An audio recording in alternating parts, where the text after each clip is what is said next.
est organisée, ordonnée par la coalition Takku Wallu Sénégal. Donc c'est à ce titre que cette conférence de presse est... Et elle est animée par peut-être d'autres personnes nous rejoindront, mais je ne vous présente pas à ceux qui sont là, je le fais pour la commodité de l'exercice. À l'extrême droite, ce n'est qu'une position. Sur ce présidium, ce n'est pas une position politique. Vous avez notre ami et frère Djimo Souaré. Vous le connaissez.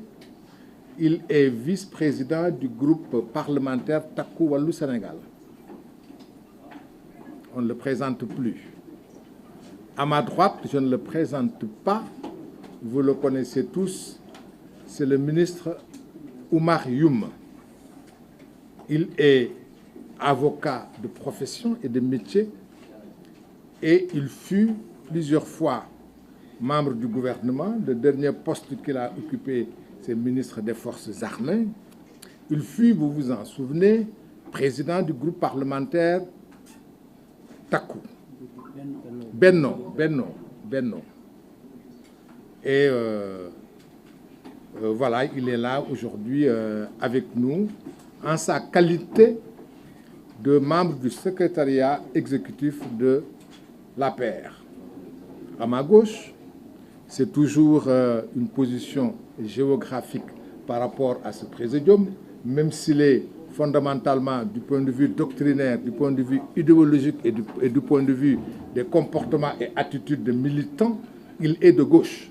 Il est à ma gauche, je ne vous le présente pas, c'est le ministre El Hadj Moustapha Diouf, qui fut député du peuple, connu et reconnu comme tel, qui fut ministre de la République, qui est avocat et qui est ici en sa qualité de président de son parti, le Parti des travailleurs.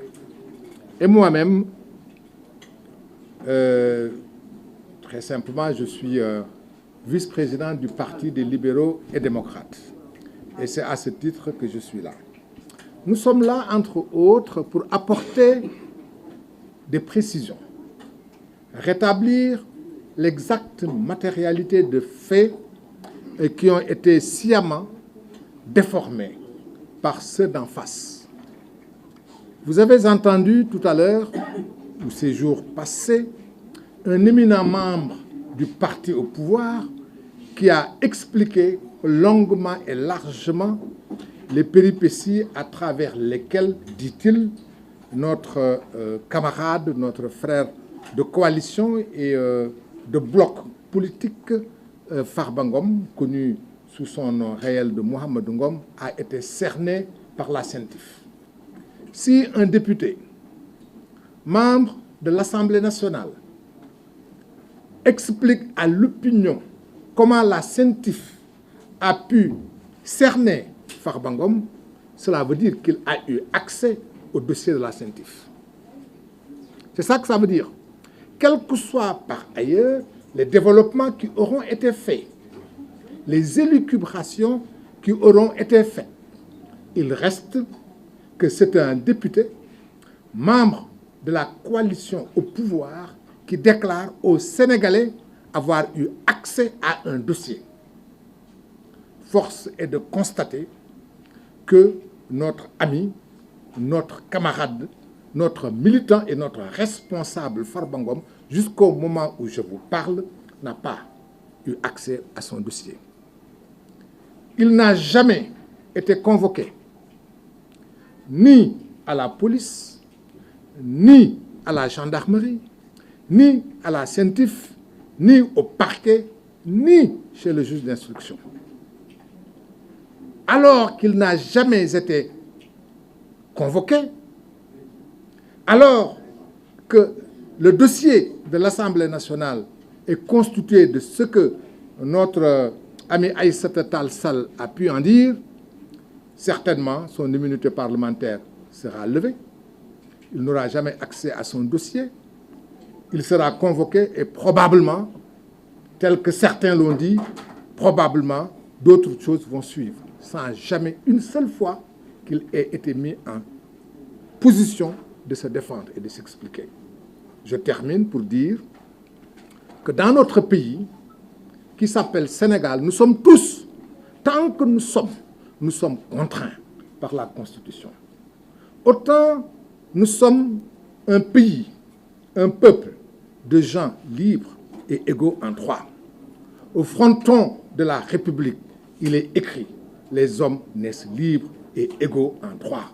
Il n'y a aucun privilège lié à l'avoir, lié à l'origine, lié aux convictions philosophiques ou politiques, liées à la naissance. Si nous sommes libres, c'est parce que nous sommes un pays d'hommes libres. Et notre Constitution dit que parmi les droits qui sont élevés au rang de la sacralité figurent les droits de la défense. Ce sont des droits absolus. C'est ce que dit la Constitution. Les droits de la défense sont absolus et sacrés à toutes les étapes de la procédure. Et manifestement, Farba Ngom n'a pas eu accès à son dossier. Il n'a pas été mis en mesure de se défendre. Et ceci ne devrait pas s'appliquer seulement à lui, mais à l'ensemble des Sénégalais. Parce que chaque Sénégalais, chaque citoyen sénégalais, chaque personne, fût-elle étrangère qui vit parmi nous, a le droit, lorsqu'il est interpellé, lorsqu'il est poursuivi, de réclamer la stricte observation de ses droits. Ceci étant, comme ce que je voulais faire comme observation préliminaire, mon ami et frère, Oumar Youm, vous lira une déclaration liminaire en français. Cette déclaration liminaire en français sera suivie d'un résumé en langue nationale wolof par notre ami et néanmoins frère El Hadji Moustapha Diouf. Et probablement, si notre ami Sada Diallo était là, il est possible qu'il vienne. Il vous en aurait fait aussi un résumé en langue pulaar, compte tenu de ce que nous voulons aussi que Farba Ngom, qui aujourd'hui entreprend de faire demain, d'aller sur place au Fouta, où un meeting de soutien est organisé, que ces militants et ces responsables puissent être mis en mesure de comprendre ce qui se dit. Voilà comment la chose va être faite et comment cette rencontre va être présidée. Et sans plus tarder, je cède la place à mon ami Maître Oumar Youm.